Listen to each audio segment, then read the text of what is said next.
లడ్డు తలదూకనా?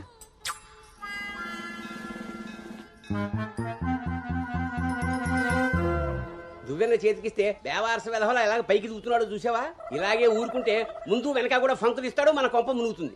శుభ్రంగా నూనె రాసి సైడ్ పాపిడి వెధవకి. ఆయన జుట్టెలా దూకుంటే ఏంటండి? దువ్వే జుట్టు కట్టే బట్టలు బట్టి ఎలా ఎదిగి ఏడుస్తాడో తెలుస్తుంది. ఆయన ఊళ్ళో వాళ్ళ పిల్లలందరూ మన లడ్డు లాగానే పెరుగుతున్నారా ఏంటి? ఊళ్ళో వాళ్ళ గొడవ మనకెందుకు? మన లడ్డు చిచి చండాలమైన నీ పిలుపు నాకొచ్చింది ఏమిటే? అయినా లడ్డు బూందీ అని పిలుపు ఏమిటే? వీడేమన్నా శనగపిండితోటి సున్నిపిండితోటి చేయబడ్డా? మన కష్టార్జితం ఘోరించవులే. ఇగో లక్షణంగా పైకొస్తాడని గౌతముడు నా మహానుభావుడు పేరు పెట్టాడు వీడికి. ఇవన్నీ బానే చెప్తారు. ఇంటి పక్కనే స్కూల్ పెట్టుకుని ఎక్కడో ఊరవతలు జాయిన్ చేశారు వీడిని. పిల్లాడు అలసిపోతున్నాడు. వాడు అలసిపోయినా సొమ్మసిలిపోయినా పర్వాలేదు. ఏంటండి మరి మీ చేదస్తం కాకపోతే? చాదస్తం కాదే, ఇప్పుడు వీడిని వేసింది బాయ్స్ స్కూల్, కానీ పక్కనే ఉన్నది కో ఎడ్యుకేషన్. అక్కడ నిక్కర్లు సొక్కాలే కాదు, గౌన్లు కూడా ఉంటాయి.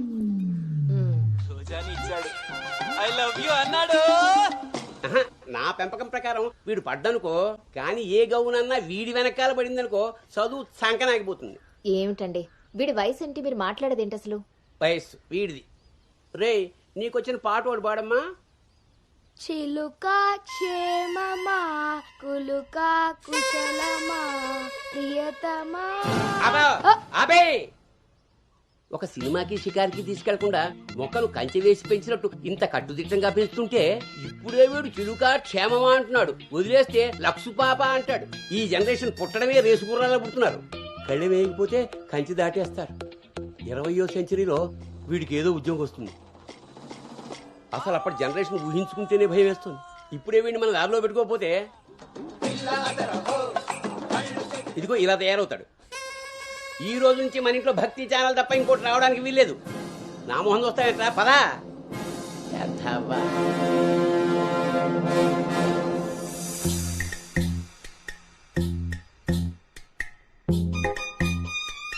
ఏమా టిఫిన్ చేసావా తల్లి? టిఫిన్లు భోజనాలు అలా ఉంచండి. ముందు అసలు దీనికి ఎన్ని మార్కులు వచ్చాయి అడిగారా? ఏమే మ్యాథ్స్ నీకు ఎన్ని మార్కులు వచ్చాయి? 82 మార్క్స్ అమ్మా. ఆ మాధవ్ కూతురికి ఎన్ని వచ్చాయో తెలుసా? 99. అయినా సరే అదేం తింటలేదంట. ఆ మార్కులతో కడుపు నిండిపోయింది అనుకుంటా. నీ మొహం. ఆ ఒక్క మార్కు ఎలా మిస్ అయ్యానా అని ఫీల్ అవుతుందంట. అది చదువు అంటే. బాబు గారంతో ఇలా తయారయ్యావు. అనుకొచ్చినవి కూడా డీసెంట్ మార్క్సే కదా. అయినా నంబర్స్ కాదు ఇంపార్టెంట్, నాలెడ్జ్. ఆ నాలెడ్జ్ కోసమే ట్యూషన్ ఏర్పాటు చేయమన్నాను. దాని సంగతి ఏం చేశారు? అది రెడీ అయిందే, మంచి రోజు చూసి పంపించడమే. నువ్వు పదవే, టైం అయింది. ఎంతకీ అది ఆడపిల్ల ట్యూషనేగా? ఏమే నువ్వు సెలెక్ట్ చేసిన స్కూల్ లాగా ట్యూషన్స్ లో ఆడపిల్లల ట్యూషన్ మగపిల్లల ట్యూషన్ అని ఉండవు. ఇంకా ఆపండి. మగపిల్లలు ఉన్న ట్యూషన్లో వేస్తే దీనికి తగ్గిన మార్కులు రావడం కాదు, దీనికి వచ్చిన లవ్ లెటర్లు మీరు నేను చదువుతూ కూర్చోవాలి. ఏం మాట్లాడుతున్నావే? చాలా ఆపండి. ఆ ట్యూషన్ సంగతి కూడా నేనే చూసుకుంటాను. నువ్వు గదిలోకి పదవే, పద.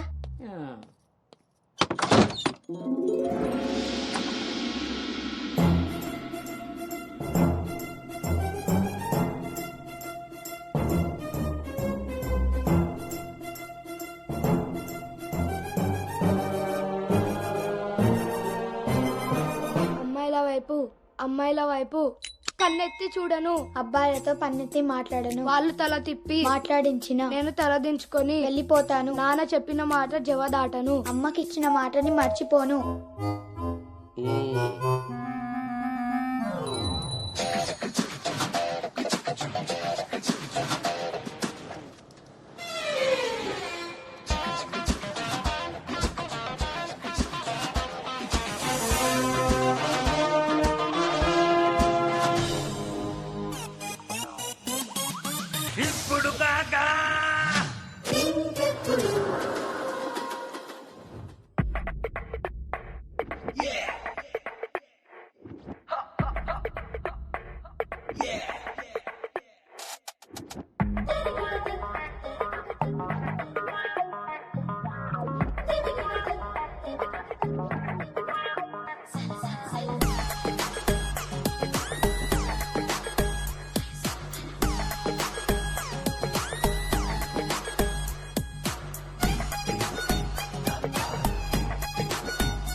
ఇప్పుడు ఏమైందండి?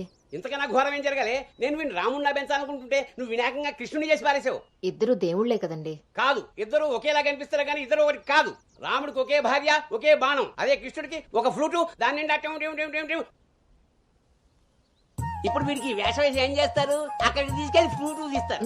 అది విని ఆడపిల్లలంతా వీడి చుట్టూ ముగి కోలాటం ఆడతారు. అది చూసి మీరు కిలకలాడుతూ చప్పట్లు కొడతారు. అంతేనా?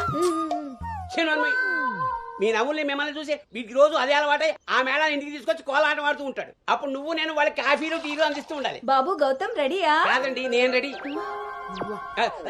ముందు వాడికి వేషం మార్చు. ఐఎమ్ సారీ అండి. ఏడుపు మొహం వేయకు. రాబోయే నవంకి రాముడు వేషం వేసి తీసుకెళ్ళు. కనీసం తండ్రి మాట విన్న కొడుకుల చరిత్రలో అయినా నిలిచిపోతాడు.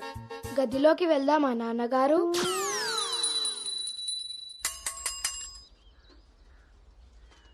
ఏ తీరుగా నన్ను అది రే ఇవాళ సుత్తి అదిరిపోయింది రే అన్నమ్మా బేగరా. రేయ్, ఎంత ధైర్యం ఉంటే ఆడపిల్ల కూర్చునే రిక్షాల్లో మగపిల్లని ఎక్కిస్తావరా? ఆ నా కొడుకమ్మా వెళ్తా దారిలో మా బామ్మర్ది ఇంటికాడ వదిలేద్దామని ఎక్కించుకున్నానమ్మా. ఎంత కొడుకైతే మాత్రం ఆడపిల్ల పక్కన కూర్చోబెడతావరా? చిన్న పిల్లలకి ఆడ మగ ఏంటమ్మా? నీ తెలివితేటలు నా దగ్గర వాడుకో. అవునమ్మా, అవి ఉన్న వాళ్ళ దగ్గరే వాడాలి. రే రాలనోడా, నీ పళ్ళు రాలు కొడతాను. అసలు నువ్వు పోరా, నీ రిక్షా అవుతే ఏమవుద్దు. ఆ ఈ టైంలో వీడితో గొడవ అంటే అసలే దీని పరీక్ష టైం అవుతుంటే. దీని పరీక్ష పోయినా పర్వాలేదండి, ఈ యదాల రిక్షా మాత్రం ఎక్కించరు. రేపు పెళ్ళైనా మగాళ్ళతో చేస్తారా లేకపోతే నోర్మి, వా. నీ కాళ్ళు ఎరకొడతాను రాయ్, పోరా ఇక్కడి నుంచి. సర్లే అండి, ఈ నెల జీవితం ఆ, ఉంది ముందు. ఇస్తారు. ఆ, పోరా. ఏమ్మా, చాలా మంది చూసాను ఇలాంటి ఓరిని నీ నోరు పడా. అమ్మా ఏంటి అలా చూస్తారు? టైం అయింది, దీన్ని వెళ్ళి దింపరండి. రేపు నుంచి ఇంకో రిక్షా మాట్లాడండి.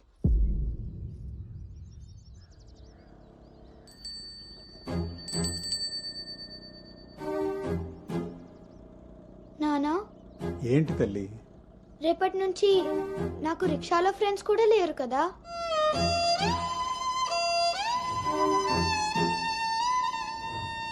మనం ఇటెక్కడికి వెళ్తున్నాం?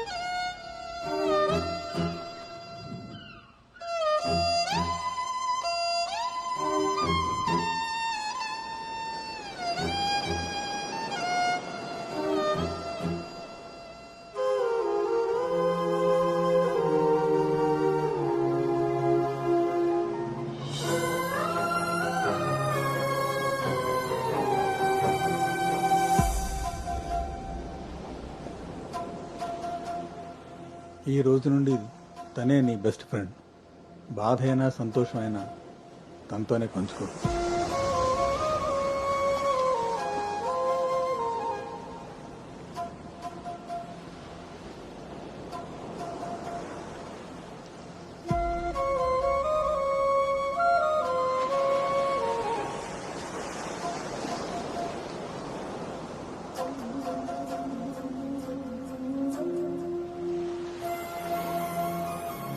నా బాధ నీతో చెప్తే నాకు రిలీఫ్ ఎలా అవుతుంది? నా సంతోషాన్ని నీతో షేర్ చేసుకుంటే అది నీకెలా అర్థం అవుతుంది? ఒకవేళ నాన్న చెప్పిందే నిజమైతే అది నాకెలా తెలుస్తుంది?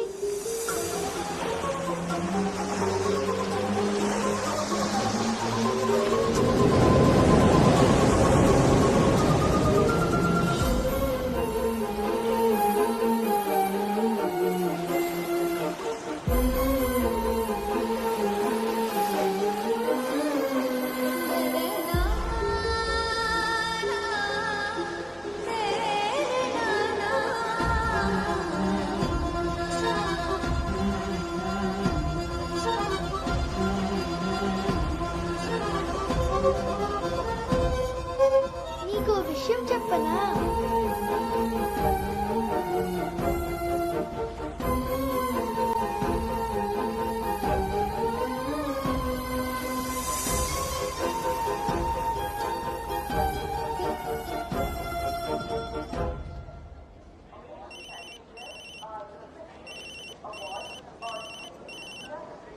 దుర్గారావు గారు, బ్యాగ్ ని మా అబ్బాయి తీసుకొస్తున్నాడండి. అవునా, 2 రోజులు వేసారా ట్రిప్? అబ్బే, అర్జెంట్ గా ఫోన్ వచ్చిందని పెడుతున్నానండి. ఎల్లుండికైనా ఆఫీస్లో ఉండను. వీడి డ్యూటీ కన్నా నా డ్యూటీ మీదే కాన్సన్ట్రేషన్ ఎక్కువ. పెదవులందరూ నాకే తగులుతారు.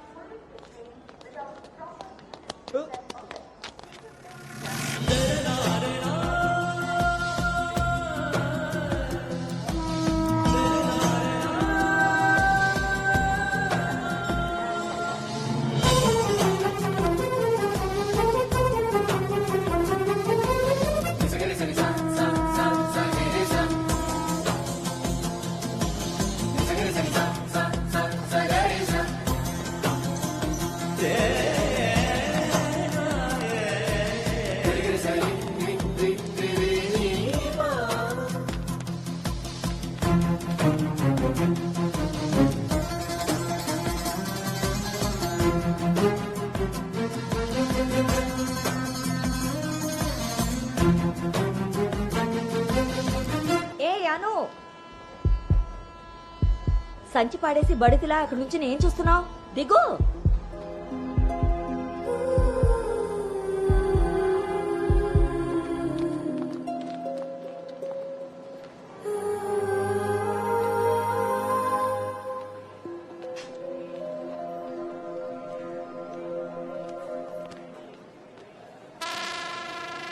ఏం చేస్తున్నారు ఇక్కడ? పాస్ వస్తుందా? నాన్న, పద ట్రైన్లో బసుకుంది కానీ పర్లేదు నాన్నగారు, నేను వెళ్తాను. పాస్ వచ్చుకు వస్తుంటే సైకిల్ అదుపుతావురా? పదా పద. నువ్వు ఇక్కడ కూర్చోవే. ఒరే నీ సీట్ నెంబర్ ఎంత? 52 అండి. నువ్వు వెళ్ళి 69లో కూర్చో. వెళ్ళు. పోసుకొచ్చేరా వెళ్ళు. రే గౌతమ్, నానింట్లో లేడు కదా అని చెప్పి క్రికెట్ అని ఫ్రెండ్స్ అని వెధవ తిరుగుడు తిరిగావో. అలాగే నాన్న.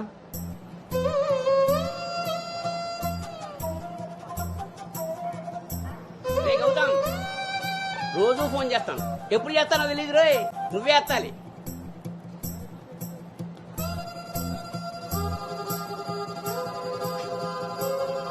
రేయ్, నేను ఇక్కడ మాట్లాడతాను, నువ్వు అక్కడ చూస్తావేంటి?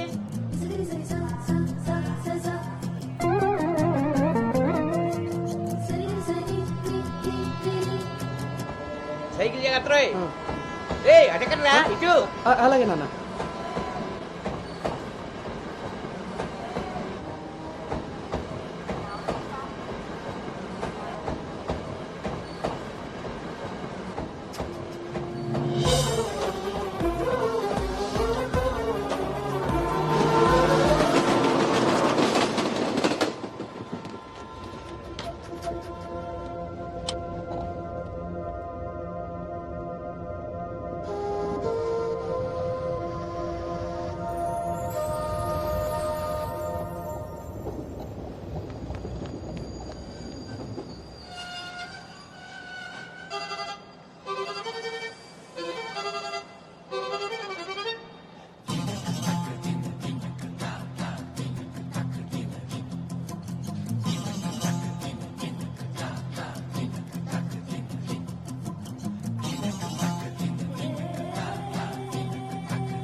రే గౌతమ్, గౌతమ్.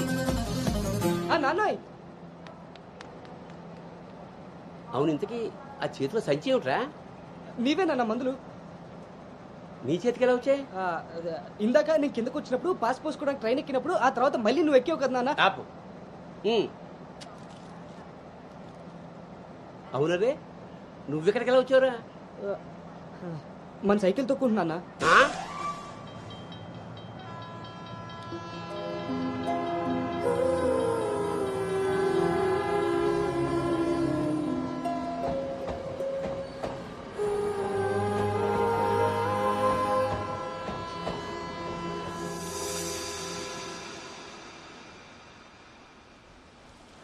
హైదరాబాద్ లో అంత పెద్ద కంపెనీలో అమ్మాయికి ఉద్యోగం రావడం అంటే అది చాలా మంచి శుభవార్తే. అవును, అంత మాత ఆశీర్వాదం. అమ్మాయిని పెంచినట్టు పద్ధతిగా పెంచారు. మీ అబ్బాయి క్యాంపస్ సెలక్షన్ లో జాబ్ కొట్టడం అంత చిన్న విషయం కాదు సార్, అంతా మీ ప్లానింగే. ప్లానింగ్ అనా బొందా పెంపకం. నమస్తే సార్. సుబ్రహ్మణ్యం గారు తీసుకోండి. మొత్తానికి సాధించారుగా. సార్ తీసుకోండి. ఇంతకీ విన్నర్ ఎక్కడ సార్? ఇంకెక్కడ ఉంటాయండి, ఉంటే ఇంట్లో లేదా క్యాంపస్ లో. ఆ రెండు తప్ప ఇంకేమీ తెలియవాడికి. తీసుకోండి.